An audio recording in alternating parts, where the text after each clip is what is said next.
Entertaining or just needing a yummy snack? Today on Bake Eat Review, we have crispy wontons. Look how good that looks. Let's get started by preparing our vegetables. First, we will cut up our onion into a fine chop. Next up is grating ginger on our rasp. You can use minced ginger from a jar if you would like. With the carrot, we are using the small grating side. Make sure you're careful with your fingers. In a separate bowl, we will take our firm tofu and break it up. I want the tofu to be made into smaller crumbles. Tofu as a filling ingredient will be so good for adding protein and making this a more satisfying appetizer. To make the filling, I'm using a large mixing bowl which I will add my tofu, onion, carrot, and ginger to. You can always add other vegetables if you like, such as cabbage, mushrooms, green onions, or water chestnuts. Just remember, all these vegetables, if you add them, need to be in fine pieces.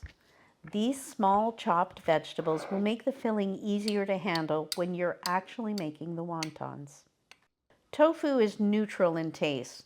Because of that, I'm using my low-sodium tamari and sesame oil to amp up the flavor. You don't need a lot of toasted sesame oil. A little goes a long way. Now we will mix these ingredients all together with a good stir. I want this to be well combined before we add it to our wontons. I have store-bought wonton wrappers, and the filling we have made will be able to use all of these wrappers.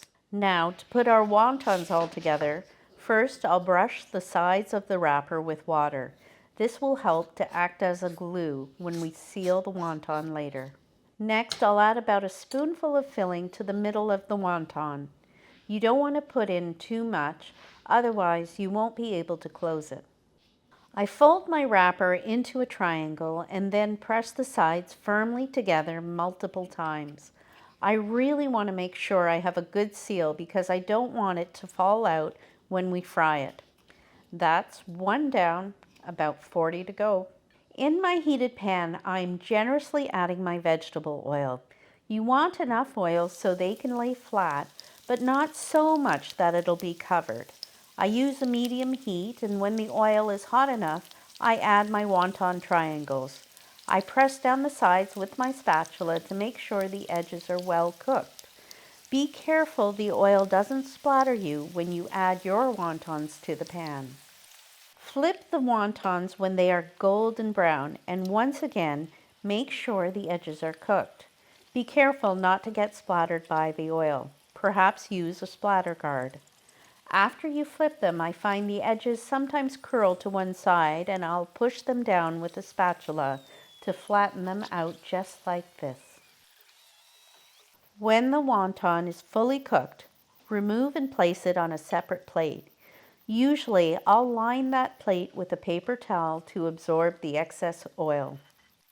For the dipping sauce, I'm pouring my low-sodium tamari into a bowl.